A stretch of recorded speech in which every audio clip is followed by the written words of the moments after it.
2012年に再選された総理大臣は、デフレ対策を主張して、そのデフレ対策としてやったことは、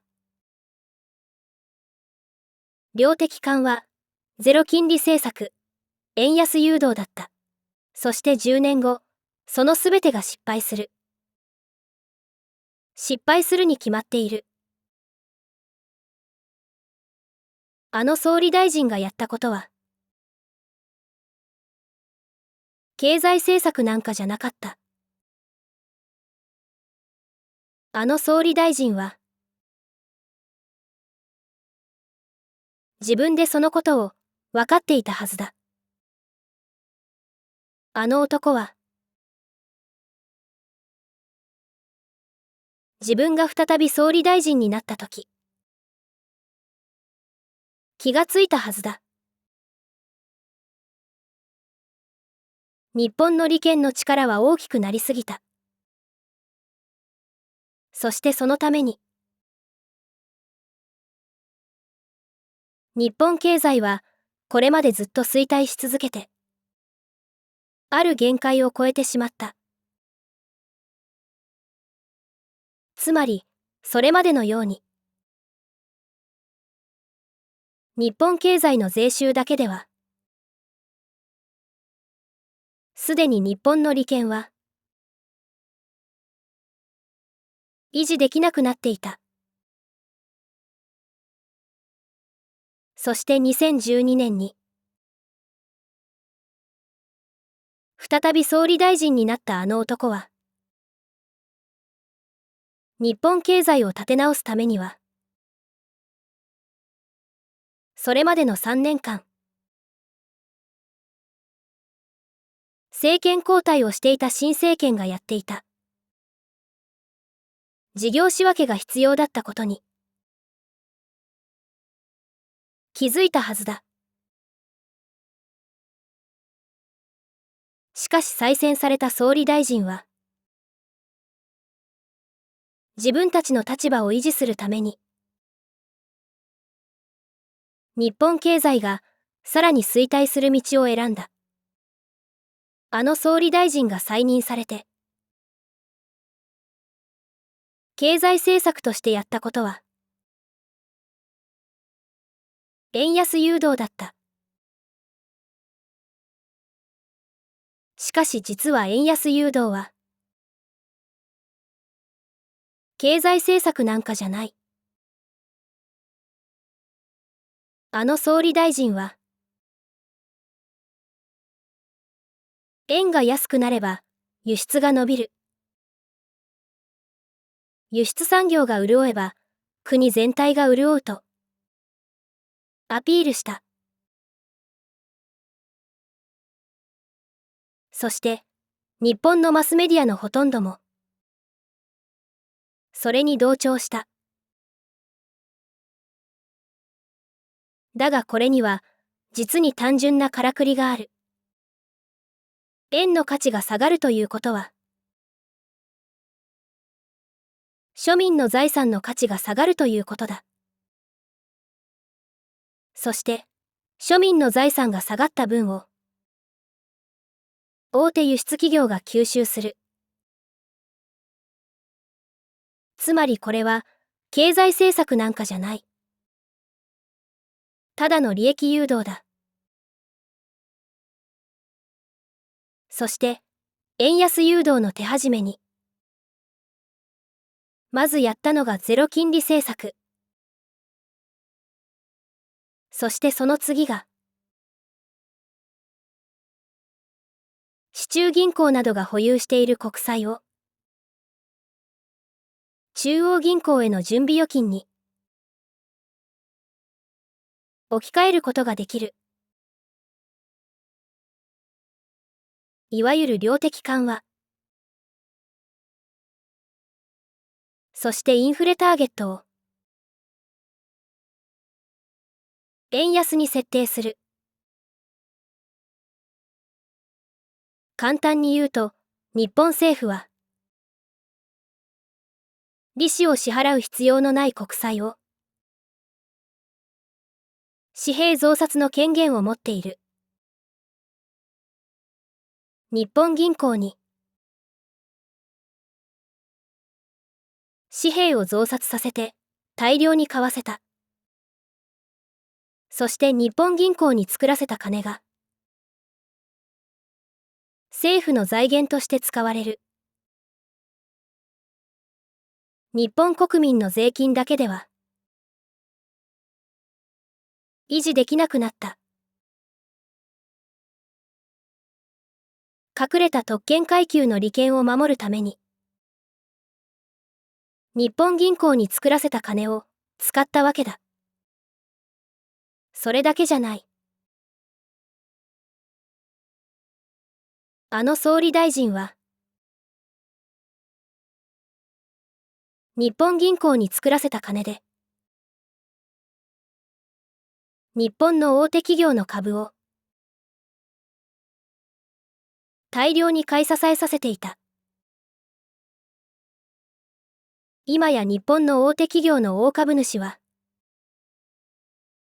みんな日本銀行になってしまったそうだ。政治権力に利益誘導を受けなければやっていけない日本の大手企業はこの10年相変わらず競争力を失い続けていたはずだが、大手企業の株価は下がらなかった。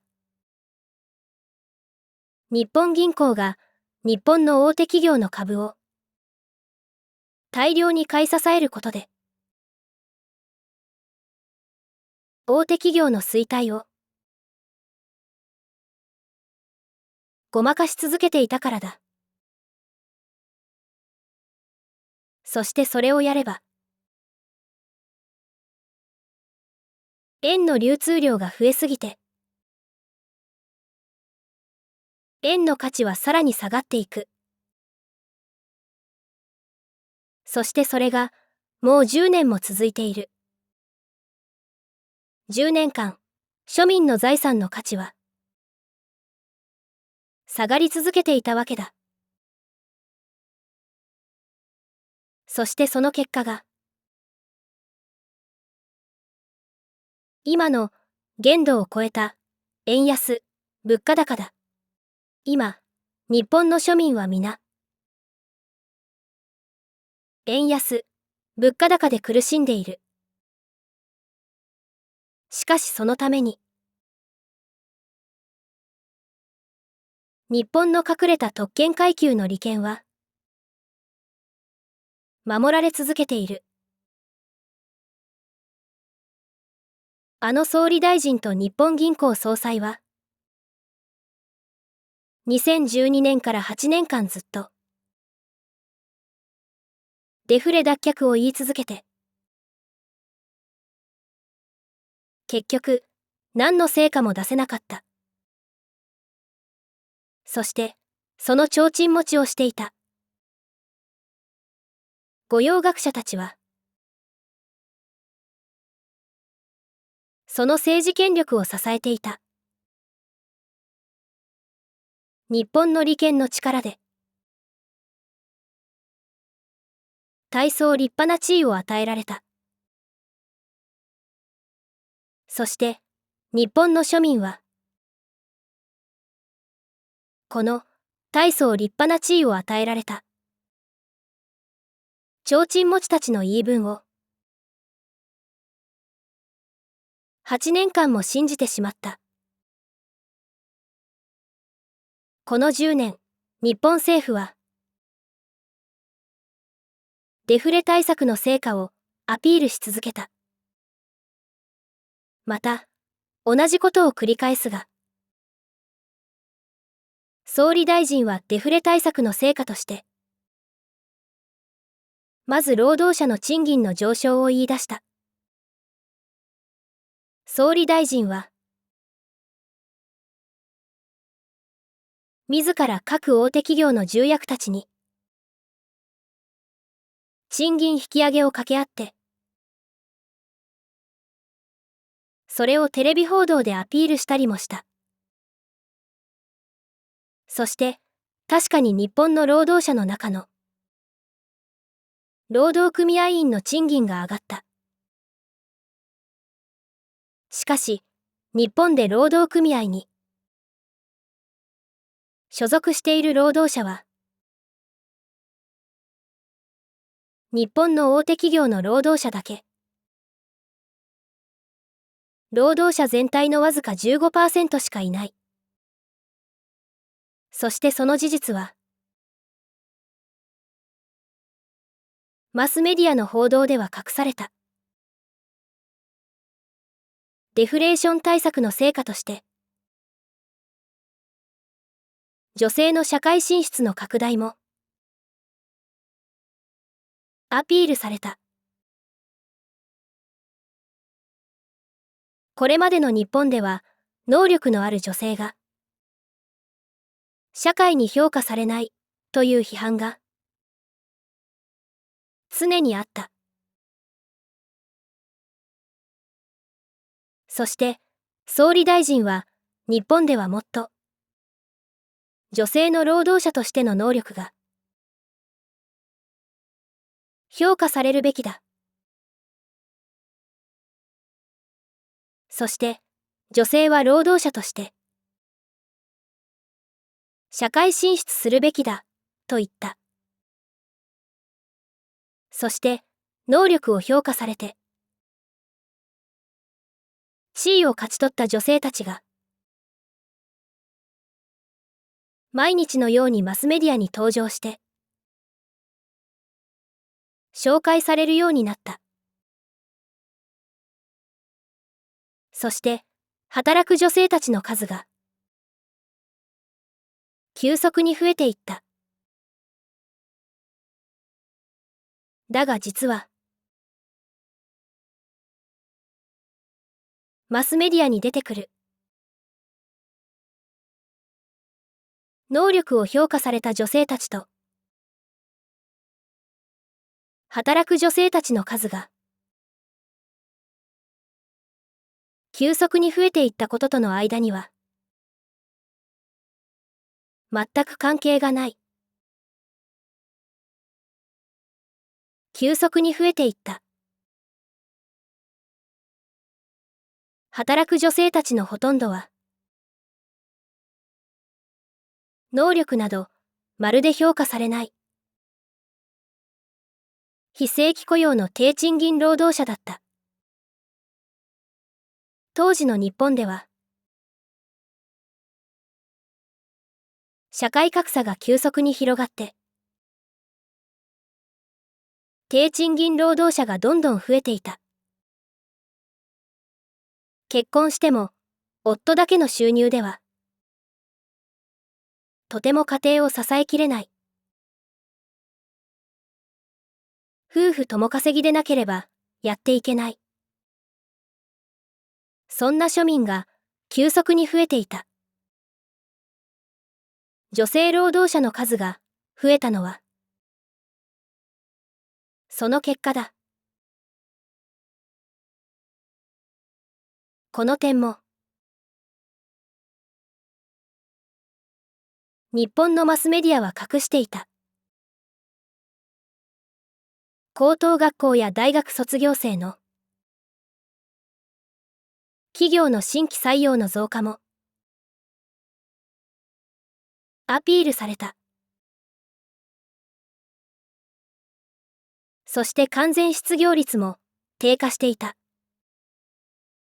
だが、当時の日本の労働者の労働環境は急激に悪くなっていた。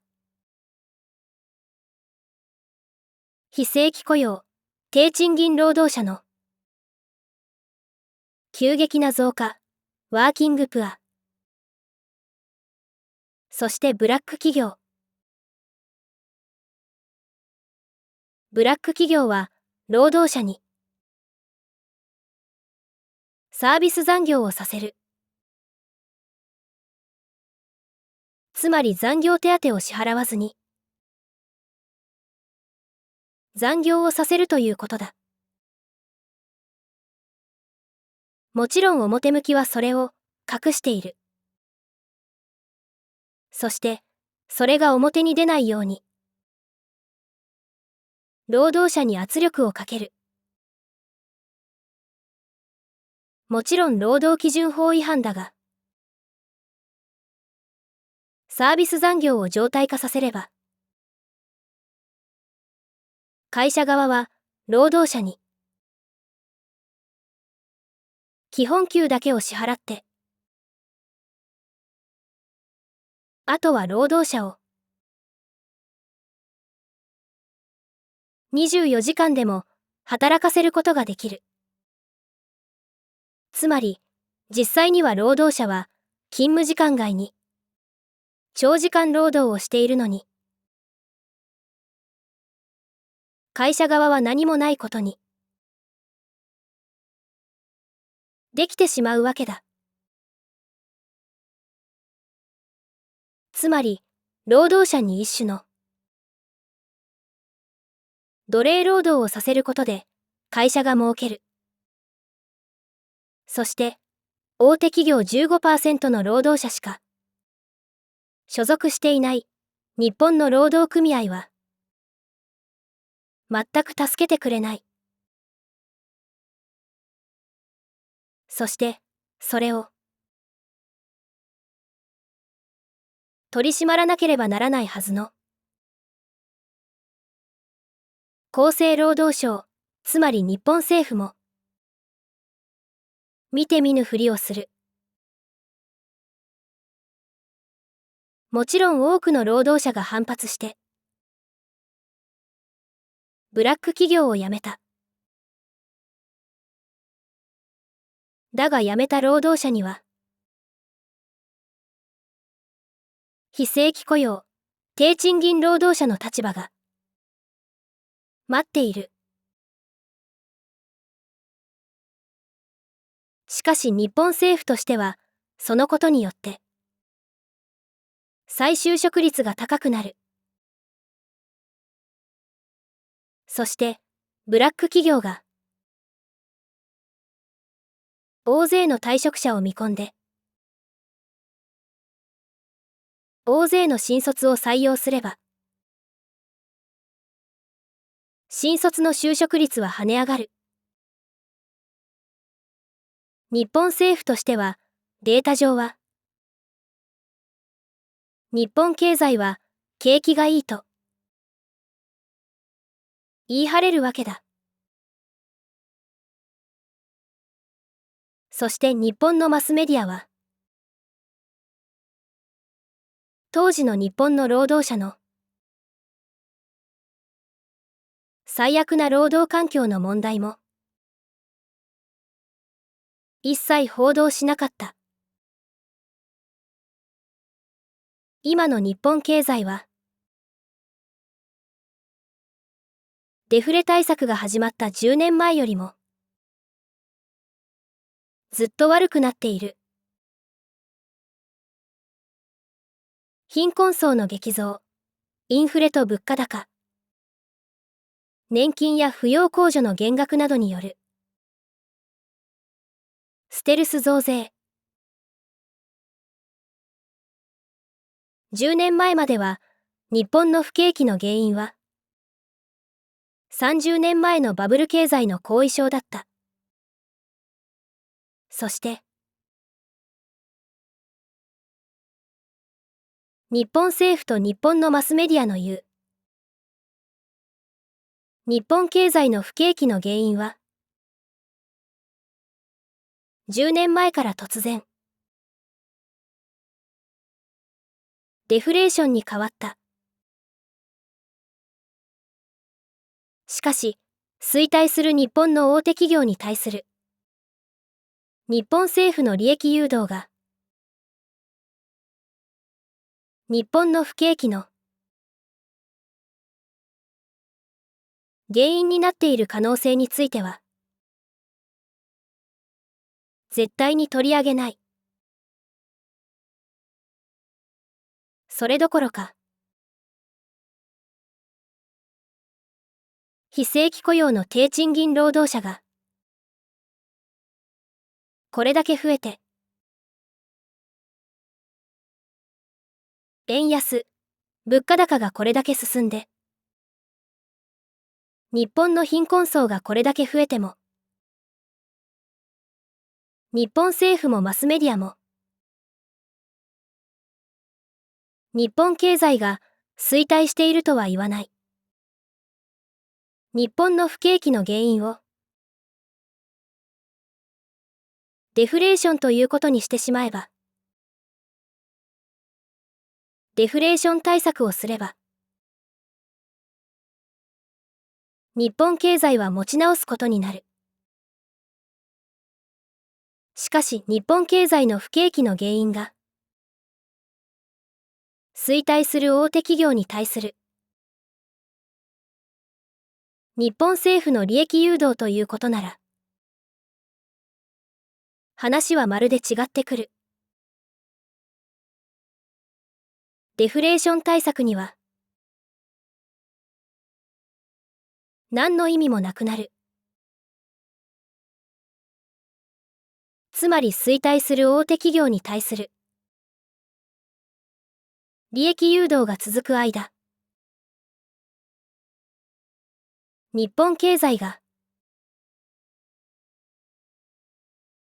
デフレーションに見える現象は、止まらない。そして結局、10年間、